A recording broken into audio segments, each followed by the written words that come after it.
Hi, today we're in Slingsby in Zhejiang, China, and I'm joined with Chris from Brisbane, Australia. Chris, if you'd like to sort of introduce yourself briefly and tell us what your business does and why you're in Slingsby. Okay, hi, my name's Chris. I'm from Brisbane, Australia. I'm in China at the moment because we're sourcing equipment for our company. My company is a beverage equipment, catering equipment business based out of Brisbane, like I said. And I'm over in China because we're sourcing new manufacturers. It's a lot easier to source, or a lot more financially easier to source equipment in China and then on-sell into Australia. Okay, and so Chris, this is the third time this year you've been in China, and I think the fifth time overall you've been in China.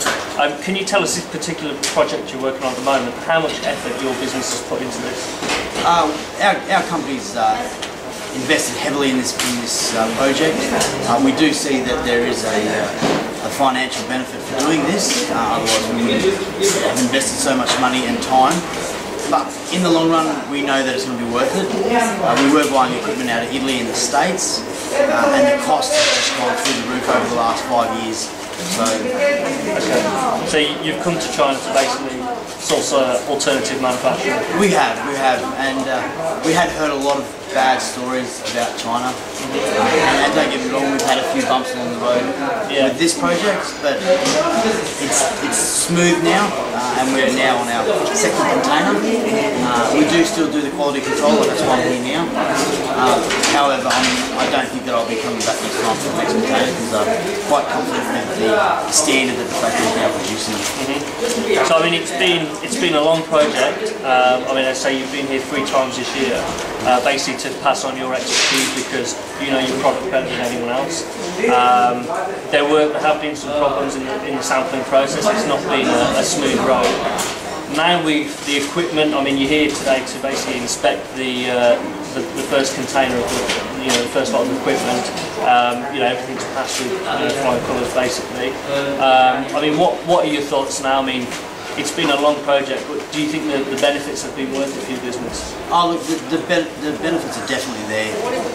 Like you have said, it's not always easy. I think you have to train, well not train, but to teach the manufacturers that the way that they do things isn't always right.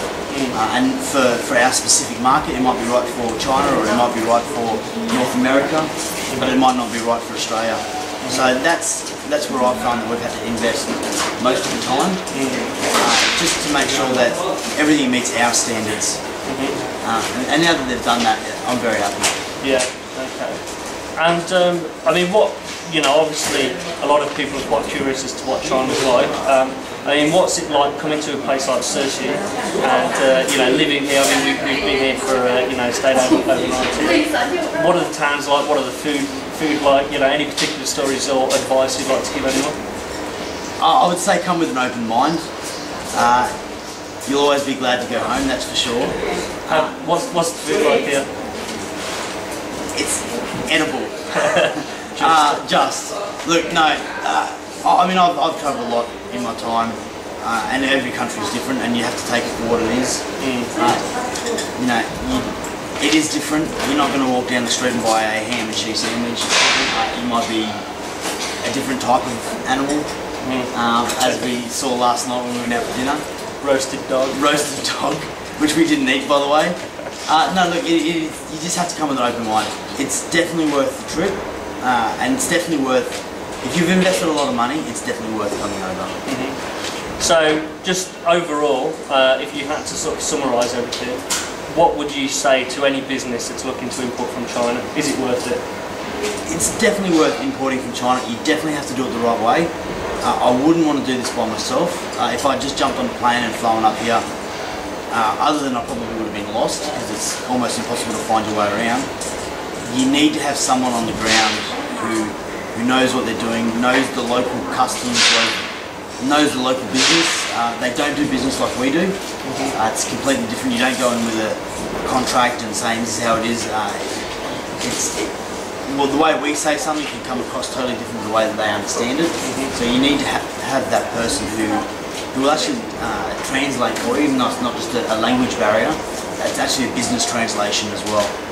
So using Adam and his staff has been we wouldn't have been where we are now if we hadn't had them. They've ironed out all of the bumps that we've had. I think I used this analogy last night, is we're not trying to reinvent the wheel, we're just putting tyres on it, and Adam's definitely helped put those tyres on the wheel. Okay, alright, Chris, thanks very much.